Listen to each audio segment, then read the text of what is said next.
overall disclaimer that what I'm going to talk about today is book science, okay?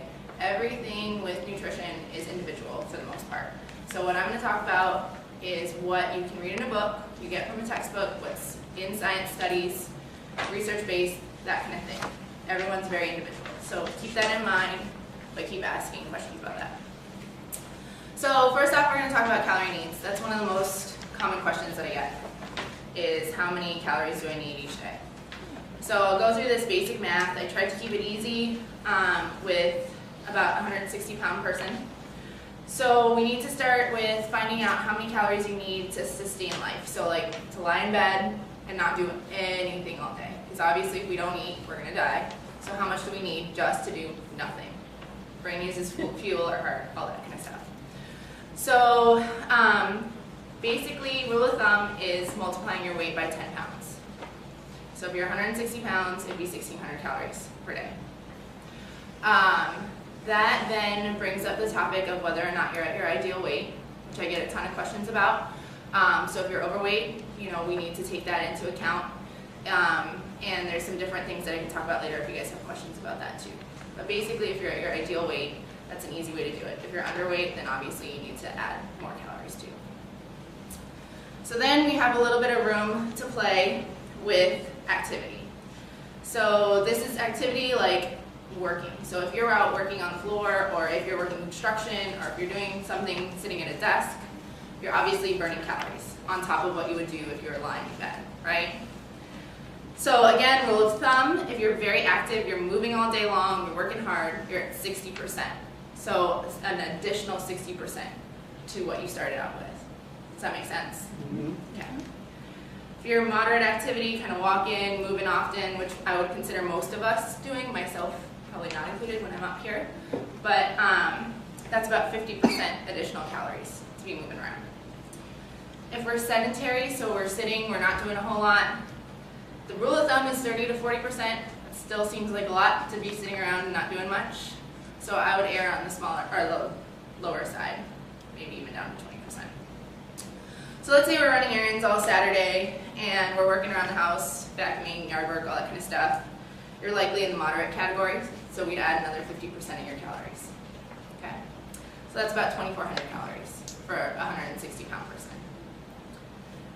Then, in addition to that, it's Saturday and we're going and doing a long run, we have to add those calories as well. And it's about 100 calories per mile. That obviously depends on how fast we're running, how long we're running, that kind of thing. But basically, we use the rule of thumb of 100 calories per mile. There's a little bit more specific in here. The only range that I found a little bit more specific was 120 to 180. Obviously, if you're more than 180 pounds, you probably want to do a little bit more than 140 calories per mile. But again, it depends how fast you're going. So we're running 10 miles on Saturday. We're 160 pounds. It's about 125 calories per mile if you want to be a little bit more specific. So that's 1,250 calories. So that's in addition to the 2,400 calories that we already had. So that puts us at 3,650. That's a lot of calories. So that all being said, on long run days, how many people are out doing yard work and doing other things? Most people are kind of sitting, not doing much. So take that into account, that our activity is going to be probably a lot lower.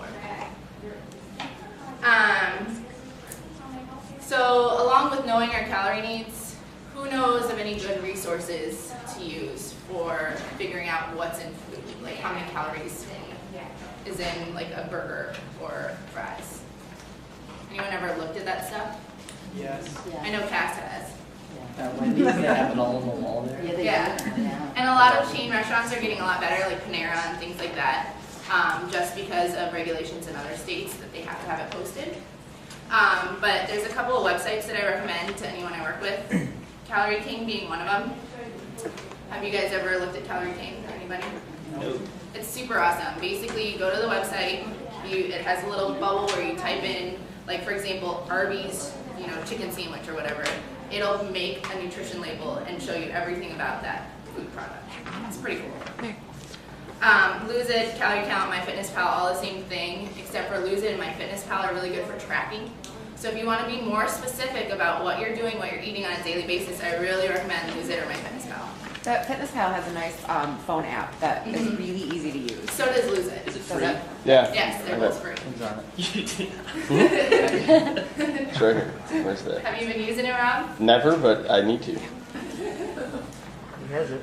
And the thing is that products change all the time. So, I mean, I can guesstimate what's in a product, but I don't even know, just because, McDonald's will either, their burger will grow or, decrease in size. Normally it's decreasing in size depending on what product it is. But those websites are very, very accurate. They're updated pretty regularly to different restaurants and all that kind of stuff, as well as generic food. So like if you wanted to know how many calories were in an apple, it would tell you. It's pretty cool. Any questions about figuring out your calorie needs? Where does metabolism fit into that? So a lot. And basically, again, this is our rule of thumb. So this is for like the average person, maybe like 90% of the population. If you know that you burn through calories and you lose weight really quickly, especially when you're running, then you probably have a higher metabolism, you need more calories. So one of the ladies in Grand Rapids last night asked me, well, how do you know if you're getting enough if you don't want to count calories? Anyone have any idea? Your weight yourself. Yep. So weight is our #1 indicator. Right. If we're gaining or losing, if we're getting enough. There are some things that come into play, like is hydration status and things like that. But for most part, we look at weight.